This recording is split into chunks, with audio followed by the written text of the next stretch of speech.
Už sme tam?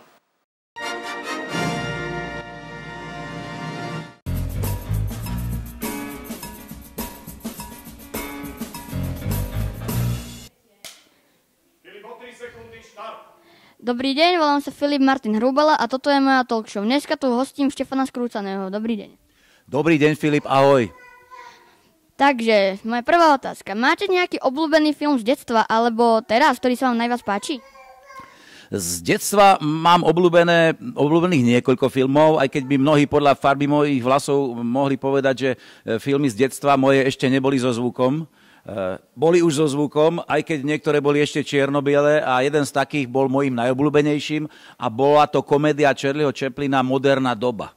To bolo kedysi. A v súčasnosti, neviem, filmy až tak veľmi nepozerám intenzívne, to znamená, že z tých posledných možno Forrest Gump, ale to už je staršia snímka, takže asi Forrest Gump z tých trošku novších. OK, ďakujem.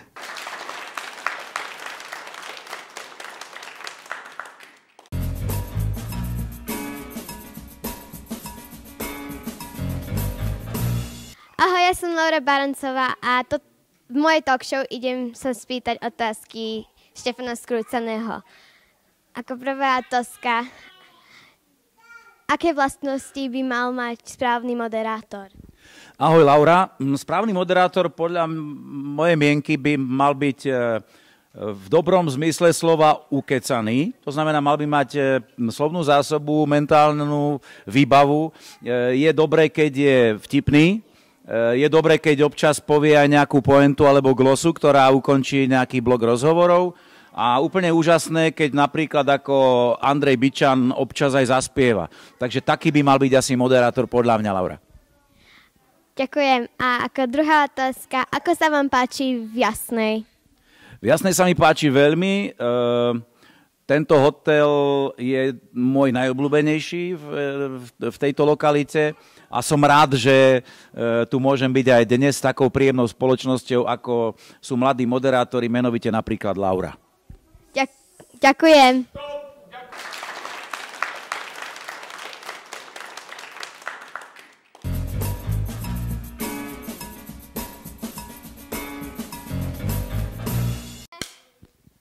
Dobrý deň, volám sa Zuzana Filipovičová, vítajte v mojej talk show. Mojím dnešným hostom je Štefan Skrúcaný. Chcela by som sa vás spýtať jednu otázku. Prečo ste sa rozhodli stať hercom? Dobrý deň, ahoj Zuzka. Hercom som sa rozhodol stať preto, lebo som nevedel, čo by som chcel v živote robiť, také niečo, čo by ma bavilo a zároveň by sa tým dalo aj uživiť, teda zároveň sa tým dalo aj zarábať. Môj prvý pokus bol tesne vedľa, pretože som po absolvovaní stavebnej priemyslovky išiel na Vysokú školu technickú na stavebnú fakultu. Po prvom semestri som si ale povedal, že sa skúsim predsa len prihlásiť na VŠMU a išiel som na príjmačky s tým, že keď ma nezoberú, budem ďalej pokračovať na štúdiu v tej vysokej škole.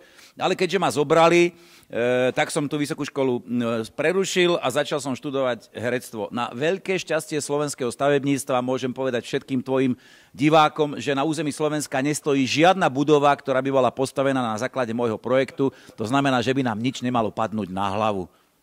Ďakujem. A ja ďakujem. Dovidenia.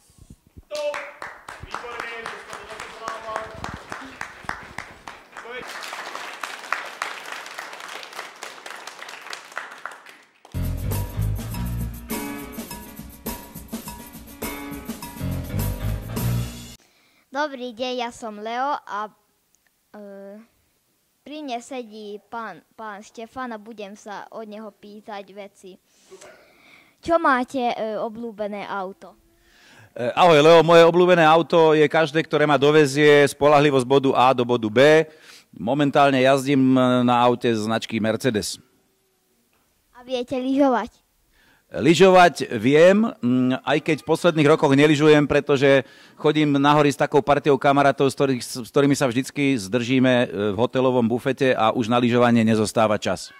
Keď ste boli mali, čo ste mali obľúbenú? Keď som bol malý, mojou obľúbenou hračkou bol veľký nákladný automobil, na ktorom som sa vozil a pravidelne sa mi vyklopil náklad, ktorým som bol ja a rozbil som si vzadu hlavu. To znamená, že mi v detstve veľa rozumu z hlavy utieklo, takže robím teraz, čo sa dá, aby som to nejako zvládol. Ďakujem.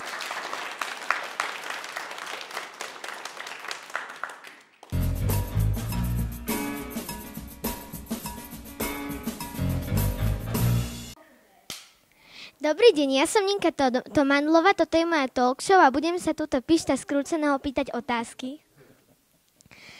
Pán Pišto, aká bola vaša najzábavnejšia postava tvoja tvár znie povedome?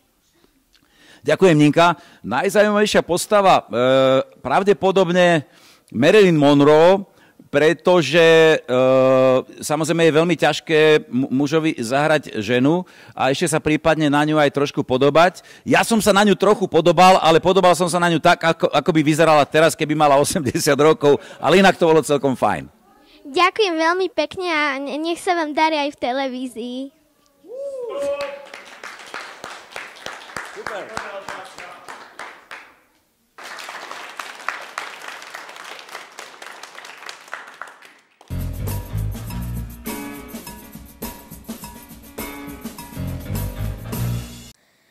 Dobrý deň, moje meno je Brian Turza a toto je moja talk show. Dneska tu je so mnou Štefan Skrúcaný a chcel by som sa vás spýtať, Štefan, ako ste sa zoznámili s Andrejom Bičanom? Ahoj, Brian. S Andrejom som sa zoznámil na niektorej z televíznych žúrok, pravdepodobne na Otovi, ak nie skôr. Nuž a veľmi nás blížila show Tvoja tvár znie povedome, kde bol Andrej nielen skvelým zabávačom, ale aj úžasným človekom, chalanom a mám taký pocit, že veľmi túto reláciu obohatil a stmelil všetkých účinkujúcich. Takže som rád, že sa s ním poznám a teším sa, že dnes môžem byť s ním a s tebou, Brian. Ďakujem za odpoveď. Ešte jednu otázku mám, že aký šport...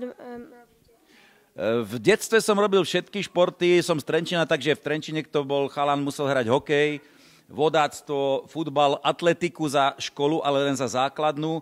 Nuž a potom ešte na vysokej škole muzických umení sme všetci museli jazdiť na koni. V súčasnosti už veľmi nešportujem, pretože som lenivý. Ďakujem za odpoveď.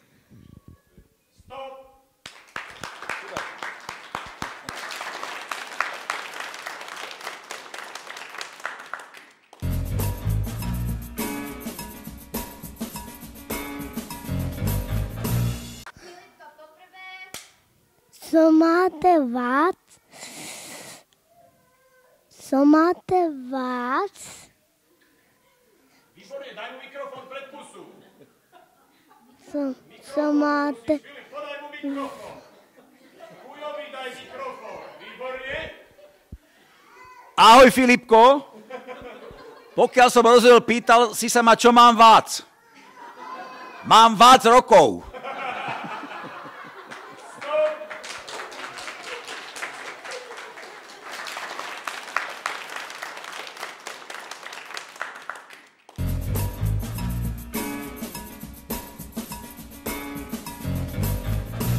Dobrý deň, ja som Jakub Hrubala a vítam vás v mojej talk show a môj host je Štefan Skrúcaný. Budem mu dávať otázky. Moja otázka je kto je váš najlepší priateľ? Ahoj, Jakub. Môj najlepší priateľ? Pes je najlepší priateľ človeka, ale ja okrem psov mám rád aj ľudí. A mojím najlepším priateľom v našej moderátorskej branži je Andrej Bičan. Ďakujem. Prosím.